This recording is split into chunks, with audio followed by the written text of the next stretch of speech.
एक ही अज्ञान है कि हमें पता नहीं कि हम कौन हैं।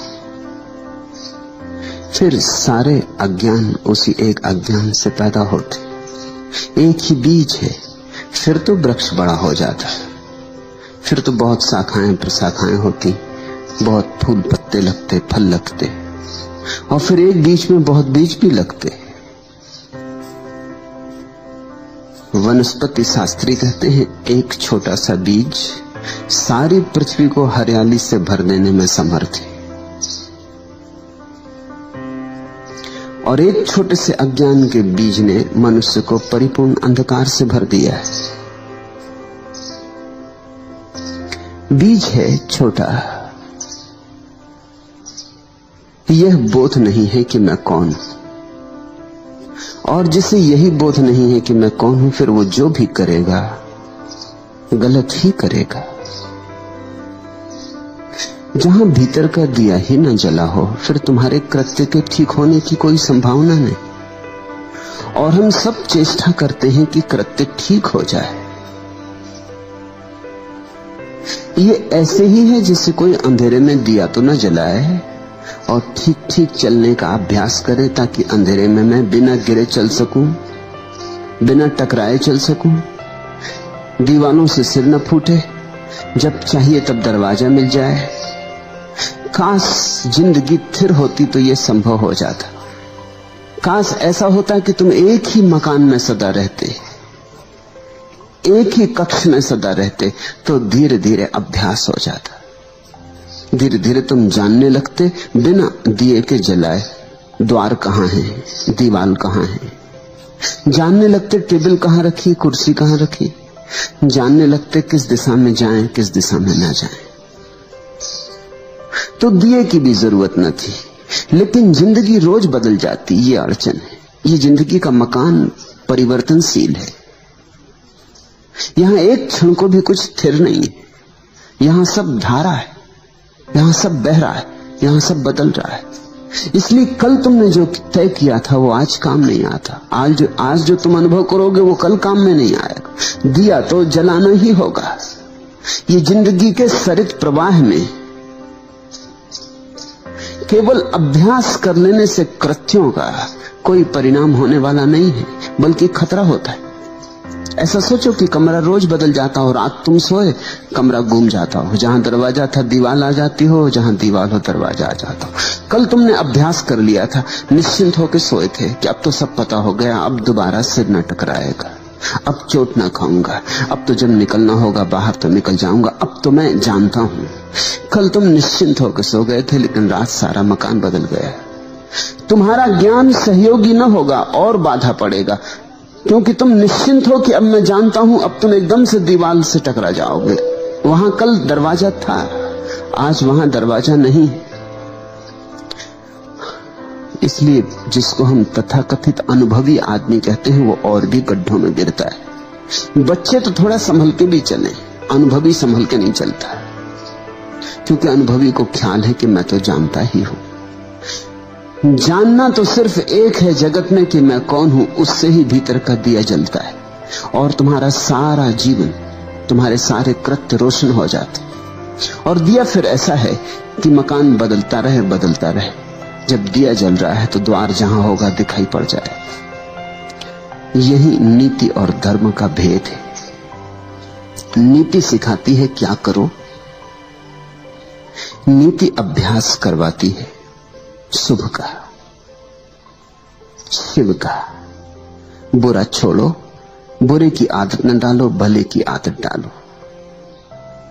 नीति आचरण को बदलवाती है और अंतस अंधेरे से ही भरा रहता है।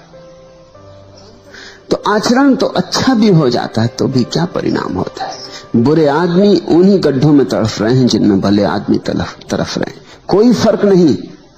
जब मैं ये कहता हूं तुम थोड़े चौंकोगे, तुम कहोगे बुरे आदमी कारागृह में बंद हैं और भले आदमी अपने महलों में बैठे हैं। फर्क क्यों नहीं? ऊपर से जरूर फर्क है, उनके गड्ढे ऊपर से अलग दिखाई पड़ते हैं, लेकिन अगर गहरे में देखोगे तो अहंकार का एक ही गड्ढा है। उसमें कारागृह में बंद आदमी भी तड़फ रहा है, उसी में मंदिर में बैठा हुआ पूजा करने वाला आदमी भी तड़फ रहा है। गड्ढा एक है, अहंकार का गड्ढा है। गड्ढा एक है क्योंकि अंधेरा एक है। न तो बुरा आदमी जागा है, जाग जाता तो बुरा क्यों होता। और ये वचन भी मुझे तुमसे कहने दो कि न भला आदमी जागा है, अगर जाग जाता तो भला क्यों होता। तुम थोड़े चौंकोगे, क्योंकि जागा हुआ आदमी न बुरा होता न भला होता। जागा हुआ आदमी तो बस जागा होता है। जागरण भलाई के उतने ही ऊपर है जितने बुराई के। जागा हुआ आदमी न तो दुर्जन होता न सज्जन होता। जागा हुआ आदमी बुद्ध होता, प्रबुद्ध होता। बुद्ध से किसी ने पूछा है आप कौन हैं, देखकर उनके अप्रतिम सौंदर्य को लगता है जैसे कोई देव पुरुष उतर आया है इंद्रासन से पृथ्वी पर। तो पूछा है पूछने वाले ने, आप कौन हैं, क्या आप देवता हैं? इस वन स्थली में, इस एकांत निर्जन में, इस बट वृक्ष के नीचे बैठे, क्या आप स्वर्ग से उतरे कोई देवता हैं? आपके सौंदर्य को देखकर ऐसा लगता है इस पृथ्वी के नहीं, पार्थिव नहीं है ये सौंदर्य, आप देवता हैं। बुद्ध ने आंख खोली और कहा नहीं, मैं देवता नहीं। उस आदमी ने पूछा तो फिर आप किन्नर हैं? देवताओं की थोड़ी नीची कोठी,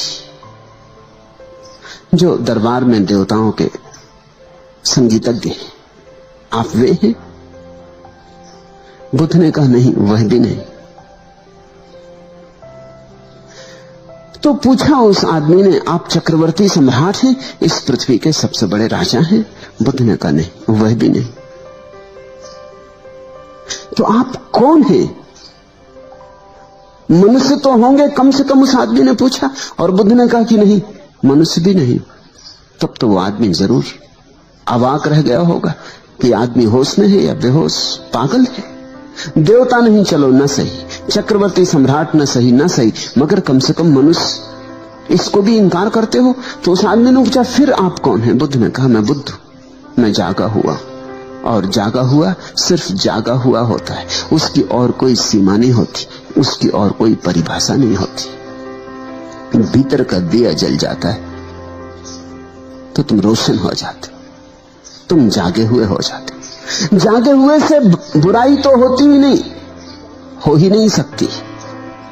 और जागे हुए को ऐसा बोध कैसे हो कि मुझसे भलाई होती। जिससे बुराई होनी बंद हो गई उसे ये बोध भी मिट जाता है कि मुझसे भलाई होती। जब तक तुम्हारे भीतर चोर है तब तक तुम्हारे भीतर दानी भी हो सकता है। जिस दिन चोर चला गया उस दिन दानी भी चला गया। मैं ये नहीं कह रहा हूं कि दान नहीं होगा, उसी दिन दान होगा, लेकिन दानी नहीं होगा। तुमसे दिया तो जाएगा, लेकिन अब देने वाले का अहंकार निर्मित नहीं होगा। तुम ये दावा ना करोगे कि मैं दानी हूं। तुमसे हिंसा तो नहीं होगी, अहिंसा भी नहीं रह जाएगी। मैं ये नहीं कह रहा हूं कि तुम्हारे जीवन में अहिंसा नहीं होगी, अहिंसा ही होगी, मगर मैं अहिंसक हूं ऐसी थोती धारणा नहीं बनेगी। जिस दिन बीमारी चली जाती है उसी दिन स्वास्थ्य का भी विस्मरण हो जाता। तुमने देखा या नहीं, सोचा या नहीं? सिर में दर्द होता है तो सिर की याद आती है, सिर में दर्द नहीं रह जाता तो सिर की कौन याद करता है? तुम जगत में ऐसा शोरगुल थोड़ी मचाते फिरते हो कि आज मेरे सिर में दर्द नहीं, कि आज मेरा सिर बिना दर्द के है। तो लोग हंसेंगे, लोग कहेंगे तो जरूर दर्द है, अन्यथा कौन बात करता है सिर की? जब दर्द चला गया तो सिर भी चला गया। दर्द में ही बोध होता, दर्द में ही चोट लगती, दर्द में ही कांटा गड़ता। जब बीमारी नहीं रह जाती तो स्वास्थ्य भी नहीं रह जाता। तुम देखो, स्वास्थ्य की चर्चा बीमार लोग ही करते। जो आदमी जितने स्वास्थ्य की चर्चा करे समझना उतना ही बीमार है।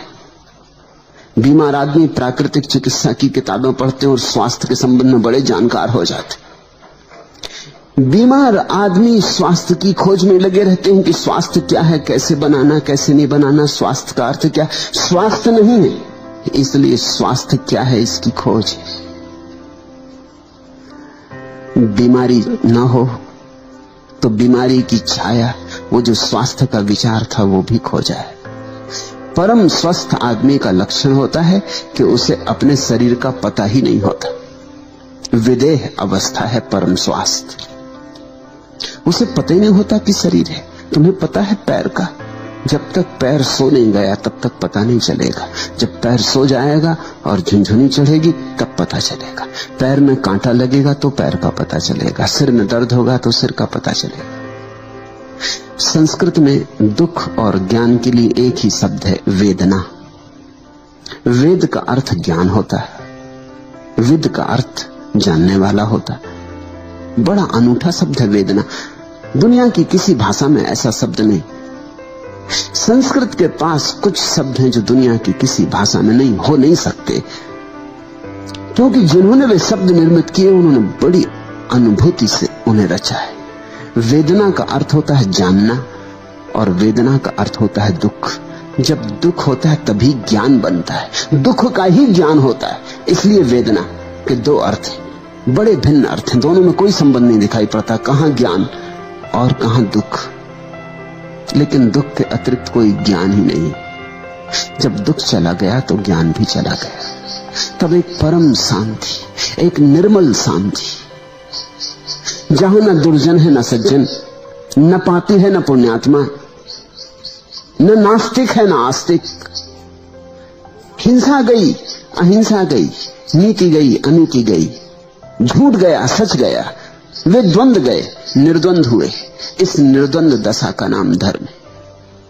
नीति द्वंद में चुनाव करवाती, कहती हिंसा छोड़ो, अहिंसा करो, झूठ छोड़ो, सच करो, चोरी ना करो, दान करो, घृणा ना करो, प्रेम करो। नीति कृत्य सिखाती, ठीक कृत्य सिखाती। धर्म कृत्य की बात ही नहीं। धर्म को आचरण से कुछ लेना देना नहीं। धर्म अपूर्व क्रांति। धर्म कहता है सिर्फ भीतर का दिया जले, फिर सब हो जाएगा, अपने से हो जाएगा, अपने से ही हो जाता है, फिर तुम्हें कुछ करना नहीं पड़ता। इसलिए परम ज्ञानियों ने तुम्हें जीवन और आचरण के नियम नहीं दिए, उन्होंने तो सिर्फ कैसे भीतर का दिया जल जाए इसकी प्रक्रिया थी। उस प्रक्रिया का नाम ही ध्यान है। तुम पूछते हो कि क्या है हमारा मौलिक गंवारपन, क्यों कहते पलटू अजहू चेत गंवार। अब जाग, चेत शब्द को समझो। चेत का अर्थ जागना भी होता, चेत का अर्थ चेतना भी होता। चेत का अर्थ होता है सावधान। खूब सो लिए, आंख खोलो, जागो। काफी सो लिए, अब तक सोए ही रहे। कभी बुराई में सोए, कभी भलाई में सोए। ऐसा समझो कि रात तुम सपने देखते हो। कभी सपना देखते हो कि साधु हो गए, हाथ में कमंडलू लिए भिक्षा मांगने निकले हो, और कभी सपना देखते हो कि हत्यारे हो गए, चोर हो गए और डांका डालने निकले हो। नैतिक व्यक्ति कहेगा अच्छा सपना देखो, साधु बनो, असाधु ना बनो। धार्मिक आदमी कहेगा सपने सब सपने हैं, चाहे तुम चोर बनो सपने में और चाहे साधु बनो, क्या फर्क है? सुबह जाग के पता चलेगा दोनों झूठे थे। इसलिए धार्मिक व्यक्ति कहता है अब जागो, सपने कब तक बदलते रहोगे? ऐसे ही हम सपने बदलते रहे, एक सपने से थक जाते हैं तो विपरीत सपना देखने लगते।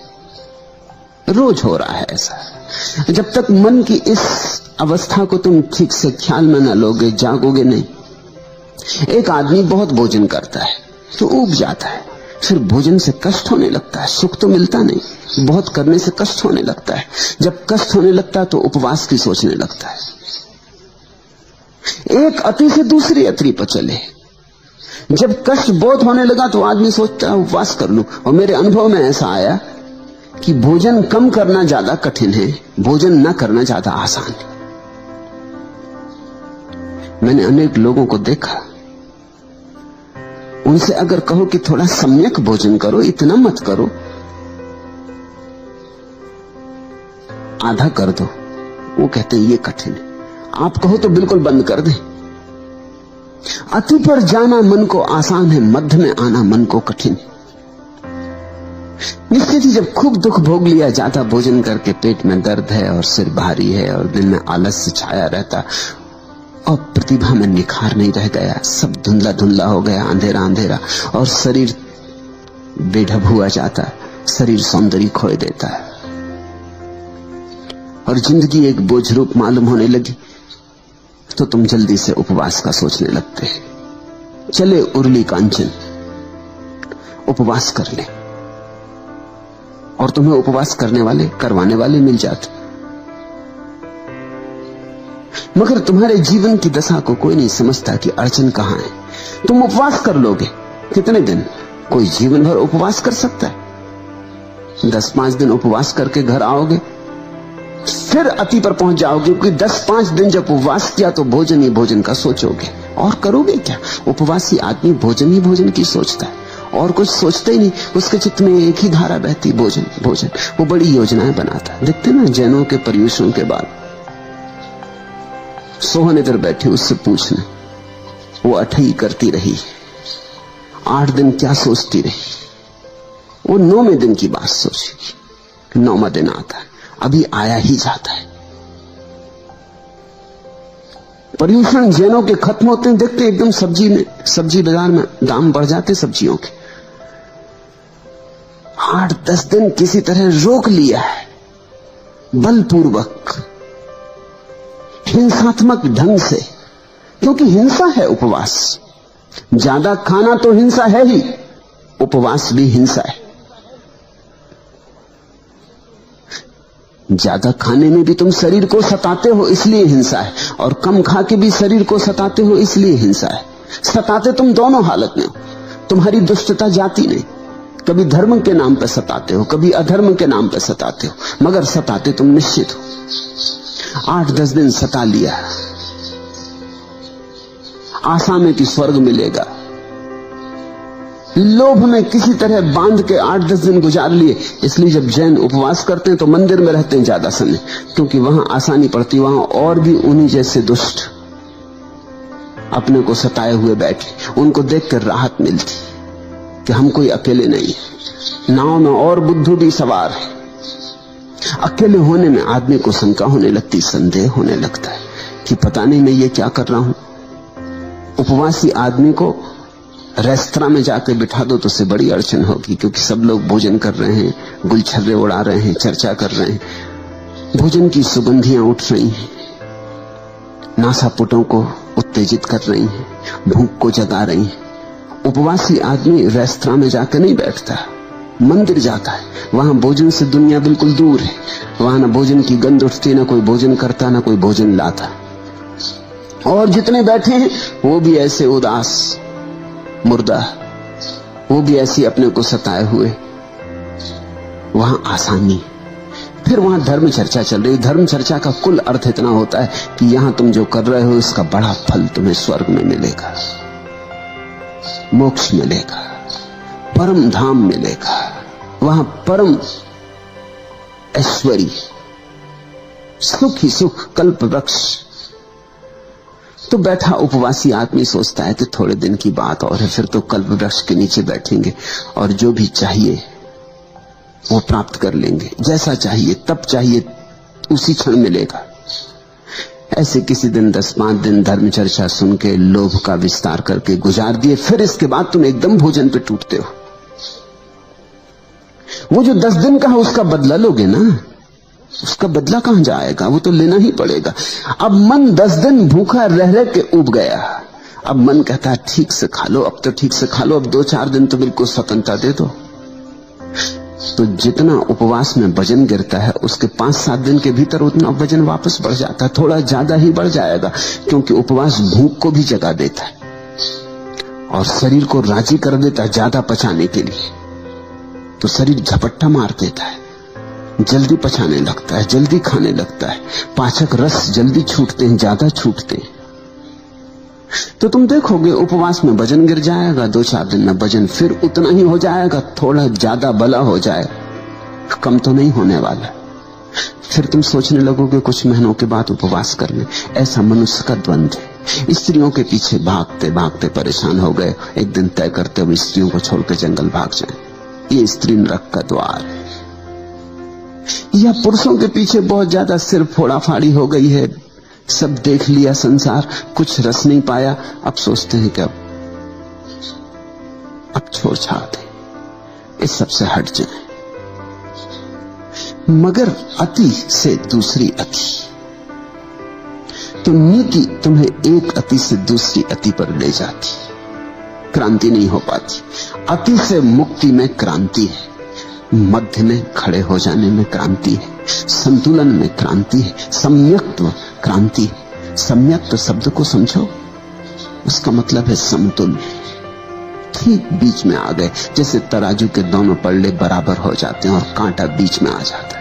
न इधर झुके न उधर झुके, न संसार में झुके और न मोक्ष में झुके, मध्य में खड़े हो गए। वही तो पलटू ने कल कहा कि इड़ा पिंगड़ा मेरे दो पलड़े हो गए। दोनों को सतनाम की डांडी से संभाल लिया है। जैसे जैसे तुम्हारे भीतर बोध बढ़े, वैसे वैसे तुम्हारे भीतर संतुलन आता है, तुम्हारे भीतर द्वंद्व कम हो जाते हैं। ये निर्द्वंद दशा का नाम ही अद्वैत है। एक ही भूल है कि तुम्हारा दिया जला हुआ नहीं। आचरण को सुधारने में बहुत चिंता मत लगाओ, और ध्यान रखना, मैं ये नहीं कह रहा हूं कि आचरण को बिगाड़ने में चिंता लगाओ। जब मैं सुधारने तक को दो कौड़ी का मानता हूं तो बिगाड़ने को कैसे मूल्य दे सकूंगा। मैं कहता हूं आचरण से दृष्टि को बदलो, गैर बदलो, अंतर्मुखी बनो। भीतर अंधेरा है, इसको कैसे रोशन करें, यहां कैसे प्रकाश प्रकट है, कैसे उजाला हो। ध्यान से उजाला होता है। ध्यान है ज्योति जलाने की प्रक्रिया, और मजा ऐसा है कि सब साधन मौजूद है। तुम्हारे घर में दिया है, तेल भरा, बाती लगा, माचिस भी रखी। जरा माचिस को रगड़ना है, जरा माचिस को रगड़ना है कि ज्योति पैदा हो जाएगी। फिर माचिस से ज्योति को बाती से छुला देना है, छुआ देना है कि दिया जल उठेगा। तुम सब लेकर आए हो, तुम्हारे अंतरतम में सब मौजूद है। जो होना चाहिए वो सब मौजूद है, जो जो जरूरी है सब मौजूद है। थोड़ा संयोजन करना है, थोड़ा सा संयोजन। तुम्हारे भीतर साक्षी भाव की संभावना छिपी पड़ी है। जरा चेष्टा, जरा अपने को झकझोरना है। उसी झकझोरने को पलटू कहते हैं अजहू चेत कमार। अब तो जाग, अब तो जाग। खूब सो लिया, कितना सो लिया। सोते सोते जन्म जन्म बीते, सदियां बीती, अनंत काल बीत गया। अब आंख खोल, बहुत सपने देखे, अब सत्य को देख, स्वयं को देख। दूसरा प्रश्न, संत पलटूदास कहते हैं कि भागवत धन की लूट हो रही है और जो चाहे सो ले। यदि ऐसी बात है तो क्यों इस बात का धनी करोड़ों में एकाध हो पाता है? धन की लूट तो हो रही, लेकिन तुम्हें धन दिखे तब ना। नदी बही जा रही लेकिन तुम्हें प्यास लगे तब ना, तो तुम पियो। प्यासे को नदी दिखाई पड़ती, और प्यासे को नदी हजारों मील दूर भी बह रही हो तो भी वो यात्रा करके नदी तक पहुंच जाता है। और गैर प्यासे के सामने, घर के सामने से बहती हो गंगा तो भी दिखाई नहीं पड़ती। ख्याल रखना, तुम्हें वही दिखाई पड़ता है जिसकी तुम खोज कर रहे हो। जिसे तुम देखने निकले हो वही दिखाई पड़ता है। कहते हैं चमार जब रास्ते पर चलते लोगों को देखता है तो उसे सिर्फ लोगों के जूते दिखाई पड़ते, सिर्फ जूते दिखाई पड़ते हैं। जूते ही खोजने चला है, जूतों से हिसाब लगाता रहता है। जूता देख के पहचान लेता है चमार, करीब करीब तुम्हारे जूते से तुम्हारी पूरी आत्मकथा पहचान लेता। जूते की खस्ता हालत बता देती है कि शायद हार गए चुनाव में इस बार। जूते पे चमक दर्पण जैसी चमक दिखा देती कि मालूम होता जीत गए। जूते की चमक बता देती है कि जेब गर्म है कि ठंडी। जूते की हालत बता देती है कि बुलाए तुम्हारे साथ मेहनत करे कि गुजर जाने दे। जूते की हालत बता देती है कि भैया गुजर ही जाओ तो अच्छा, कहीं और ही चले जाओ तो अच्छा, यहां न लौट आना, नहीं तो उधारी करोगे। चमहार जूते को देखता है, चमहार जूता देखने को ही बैठा है, उसकी नजर वहां लगी। दर्जी तुम्हारे कपड़े देखता है, दर्जी तुम्हें नहीं देखता, तुम्हारे कपड़े ही दिखाई पड़ते। तुम जो खोजने निकले हो वही तुम्हें दिखाई पड़ता है। इस सत्य को खूब गहराई में पकड़ो। वही रास्ता, वही सड़क, वही बाजार, तुम अलग अलग बार निकले हो और तुम्हें अलग अलग दुकानें वहां दिखाई पड़ी। तुमने कभी सोचा? जीवन के छोटे छोटे तथ्यों पर विचार करो और वहां से बड़े तथ्यों की पकड़ आएगी। जब तुम भूखे होते हो तो भोजनालय और रेस्तरां और होटल यही दिखाई पड़ते। उपवास करके एक दिन जाओ